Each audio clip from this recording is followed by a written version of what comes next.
आज हम चलते हैं दुनिया की सबसे पुरअसरार और मशहूर दास्तानों में से एक की तरफ, यानी बरमूडा ट्रायंगल। क्या इसकी सच्चाई वाकई अफसाने से भी ज्यादा अजीब है? आइए मिलकर पता लगाते हैं। और यही तो वो सवाल है ना, जिसने सदियों से इस मुअम्मे को जिंदा रखा हुआ है और बरमूडा ट्रायंगल की एक ऐसी दास्तान को जन्म दिया है जो किसी भी सरकारी नक्शे पे मौजूद ही नहीं। अच्छा, तो सबसे पहले ये समझ लेते हैं कि हम बात किस इलाके की कर रहे हैं। देखें, इस ट्रायंगल की कोई सरकारी हुदूद नहीं है। हर कहानी और हर नज़रिए के साथ इसका नक्शा थोड़ा बहुत बदल जाता है। ये कहानी सिर्फ एक आध वाक़ये की नहीं है, ये सदियों पर फैले लर्ज़ाखेज़ वाक़यात का एक सिलसिला है। क्रिस्टोफर कोलंबस के ज़माने से लेकर बड़े बड़े बहरी और हवाई जहाज़ों के गायब होने तक, जिनका आज तक कोई सुराग नहीं मिल सका। और मजे की बात यह कि जब खुद सरकारी रिपोर्टों में ऐसी जुबान इस्तेमाल हो कि जैसे वो मरीख पर उड़ गए हों, तो फिर क़यास आराइयों और कहानियों को तो पर लग ही जाते हैं ना, है ना? तो सवाल ये उठता है कि ये अलग अलग वाक़यात आखिर एक बड़ी खौफनाक कहानी में कैसे जुड़ गए। इसकी शुरुआत दरअसल प्रिंट मीडिया से हुई। देखें, किसी भी चीज़ को जब एक नाम मिल जाता है ना, तो वो हकीकत लगने लगती है। और बस यही हुआ। 1964 में एक मैगजीन आर्टिकल ने पहली बार इन तमाम वाक़यात को एक नाम दिया, द बरमूडा ट्रायंगल, और यहीं से ये मामला एक आलमी सनसनी बन गया।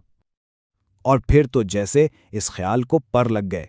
एक किताब आई जिसने पूरी दुनिया में तहलका मचा दिया। उसमें खलाई मखलूक, एटलांटिस के खोए हुए शहर और टाइम पोर्टल्स जैसी ऐसी सनसनी खेज कहानियां थीं कि लोगों ने उन्हें हाथों हाथ लिया। तो एक तरफ तो ये सनसनी खेज कहानियां थीं, लेकिन दूसरी तरफ साइंसदान और तहकीक करने वाले लोग थे जो इसकी कोई मंतकी, कोई ज़मीनी वजह ढूंढ रहे थे। साइंसदानों ने सबसे पहले इस पहलू पर गौर किया जो सबसे वाज़े लगता था, नेविगेशन। यानी क्या ऐसा हो सकता है कि इस इलाके में कंपास ही काम करना छोड़ देते हैं? और ये नज़रिया मिकनातीसी इन्हिराफ के गिर्द घूमता था। देखिए, हर नेविगेटर को ना दो तरह के शुमाल का ख्याल रखना पड़ता है।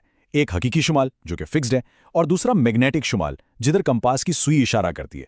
एक वक्त था जब ट्रायंगल के इलाके में ये दोनों शुमाल एक सीध में आ जाते थे, जिससे कंफ्यूजन पैदा हो सकती थी। लेकिन जमीन का मैग्नेटिक मैदान बदलता रहता है और अब वो लाइन वहां मौजूद ही नहीं, जिससे ये थ्योरी काफी कमजोर पड़ जाती है। कंपस वाली थ्योरी के अलावा भी कुछ और बहुत दिलचस्प कुदरती वजूहात पर गौर किया गया, जैसे कि 100 फुट ऊंची रोग वेव्स जो अचानक उठती हैं, या समंदर की तह से निकलने वाली मीथेन गैस जो जहाजों को पल भर में निकल सकती है। और फिर गल्फ स्ट्रीम की ताकतवर लहरें भी हैं। अब जरा इसकी ताकत का अंदाजा लगाएं।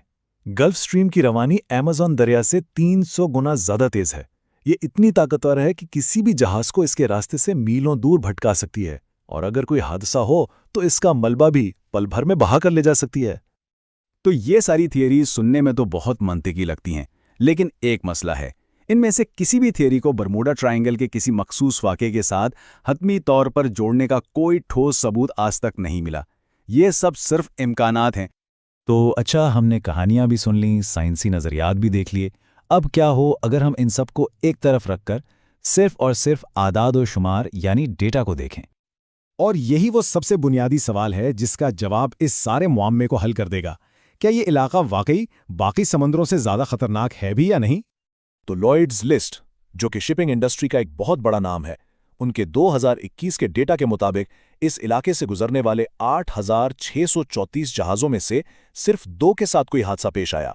ये शरह सिर्फ 0.02% बनती है। और यही वो नुक्ता है जो पूरी कहानी को पलट देता है। ये शरह आलमी औसत से 90 गुना कम है। जी हाँ, आपने सही सुना, 90 गुना कम।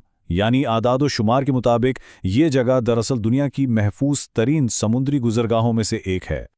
और जब हम इस इलाके का मुवाजना दुनिया की दूसरी खतरनाक समुद्री गुजरगाहों जैसे बहिरा जनूबी चीन वगैरह से करते हैं, तो बरमूडा ट्रायंगल तो टॉप 10 में भी कहीं नजर नहीं आता। और यही सूरत हाल हवाई सफ़र की है। 1965 के बाद से यहां सिर्फ एक मामूली वाक़या रिकॉर्ड हुआ है जिसमें ट्रबुलेंस की वजह से एक शख्स को हल्की सी चोट आई। बस आसमान से जहाज़ों को खींच लेने वाली पुरस्रार क़ुव्वत का ख्याल यहां आकर दम तोड़ देता है। तो फिर सवाल यह है कि अगर ये कोई खलाई मखलूक या माफूकुल फितरत ताकत नहीं है, तो फिर इस पूरी दास्तान के पीछे असल मुजरम कौन है? असल में इसकी वजाहत 3 बहुत ही हकीकी और बहुत सादा सी वजूहात का एक मजमुआ है। एक, यहां मौसम अक्सर शदीद ख़राब रहता है। दूसरा, ये दुनिया की मसरूफ़ तरीन शिपिंग लेन में से एक है। और तीसरा, इंसानी गलती। ज़्यादा ट्रैफिक और ख़राब मौसम का मतलब है ज़्यादा हादसात का इम्कान, ये एक सादा सा फॉर्मूला है। तो आखिर में कहानी ये बनती है कि ये दास्तान सिर्फ मुंतखब कहानियों पर मबनी है। ये इन हजारों लाखों महफूज सफ़रों को नज़रअंदाज कर देती है और सिर्फ चंद अलग अलग सानेहात को जोड़कर एक ऐसी पुरस्रार तस्वीर बनाती है जो हकीकत में है ही नहीं। और ये जो कुछ हुआ ना, इसे नफ्सियात की ज़ुबान में कन्फर्मेशन बायस कहते हैं। यानी हम उन मालूमात पर ज़्यादा तवज्जो देते हैं जो हमारी पहले से मौजूद राय को दुरुस्त साबित करें, और बाकी सबको नज़रअंदाज कर देते हैं। ये कहानी समंदर से ज़्यादा इंसानी नफ्सियात के बारे में है। और शायद यही इस कहानी का सबसे बड़ा सबक है। समंदर का सबसे बड़ा मुअम्मा ये है कि यहाँ कोई मुअम्मा था ही नहीं। तो सवाल ये पैदा होता है कि हम सच्चाई को दास्तान से इतना कम दिलचस्प क्यों पाते हैं?